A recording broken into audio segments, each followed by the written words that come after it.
सहनशीलता का अर्थ होता है कि परिस्थिति विपरीत हो, दुख हो, पीड़ा हो, कष्ट हो और उसे सहन कर लिया जाए, जिसका अर्थ है कि उसको भोग लिया जाए, ये सोचकर कि ये तो होना ही है, आदि आदि, ये थोड़े दिन का है काम, उसके बाद चला जाएगा।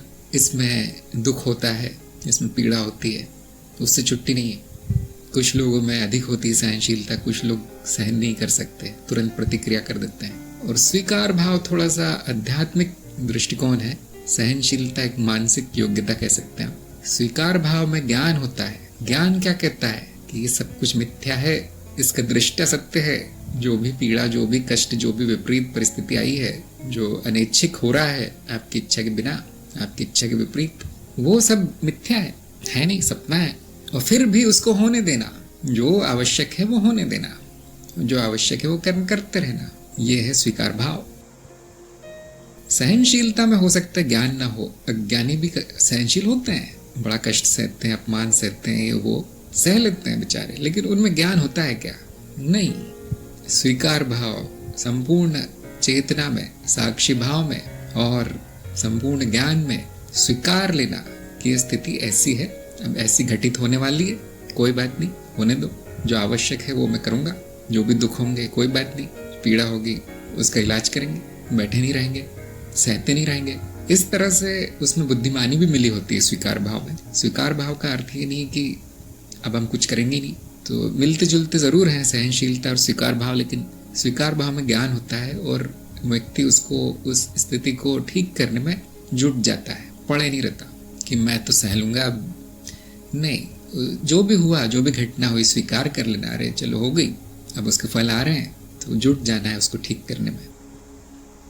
यही कार्य आप अस्वीकार भाव में भी कर सकते हैं, नकारात्मक में भी कर सकते हैं। उसमें कष्ट बहुत बढ़ जाएगा, कष्ट दुगना हो जाएगा, दुख दुगना हो जाएगा और आपकी मानसिक स्थिति खराब रहेगी।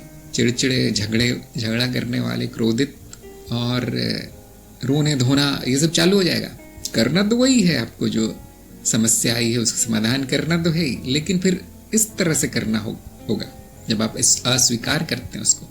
एक जिसको कहते हैं निपुणता नहीं है उसमें, फिर व्यक्ति में वो कला नहीं आई है उसको जीवन की, कुछ बुरा हो जाए तो क्या करना है, वो अभी तक अनुभव आया नहीं है, उसको सीखा नहीं है उसने, जो कि नासमझ जिनमें बचपना होता है उनमें देखने को मिलता है। कुछ बुरा हो जाए तो पहले तो अस्वीकार करते हैं उसे कि नहीं, ये होना ही नहीं चाहिए था, और उसका समस्या का समाधान निकालने से बचते हैं कि किसी और ने किया, किसी और पे दोष देते हो, जिसने किया वो ठीक करेगा, आदि आदि। स्वीकार भाव में ऐसा नहीं होता, दोष अपने ऊपर ले लिए जाते हैं कि मेरा ही कर्म है, मैंने ही गलती की है, ये होता है स्वीकार भाव। पूरे सकारात्मक रवैया होता है, मतलब शांति से, प्रेम से समस्या को सुलझाया जाता है, और ये समझदारी बहुत कम लोगों में होती है।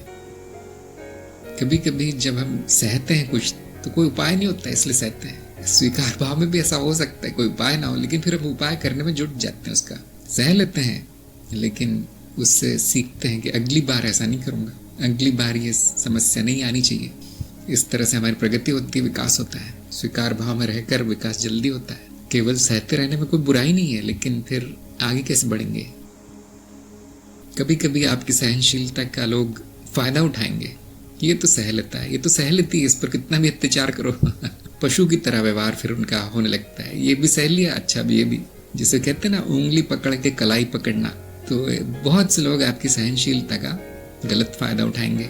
स्वीकार भाव में आप स्वीकार तो कर लेते हैं कि हाँ परिस्थिति कुछ गड़बड़ है, बुरी है, लेकिन अपने आप को बचाते भी हैं ऐसे लोगों से। कुछ लोग स्वीकार भाव में दिखते हैं लेकिन दया चाहते हैं, वो स्वीकार भाव नहीं। किसी से दया नहीं चाहिए हमें, हाँ सहायता जरूर ले सकते हैं किसी की, कभी कभी आवश्यकता पड़ जाती है, सहायता लेनी पड़ती है। तो कैसे आ जाए स्वीकार भाव में? बहुत आसान है, साक्षी भाव में आ जाइए, स्वीकार भाव अपने आप आता है। ये सब चीजें सीखनी नहीं पड़ती है, हो जाती है। जो साक्षी भाव में है उसको ये स्वीकार भाव, क्षमा भाव, प्रेम भाव, मैत्री भाव सारे अपने आप मिल जाते हैं।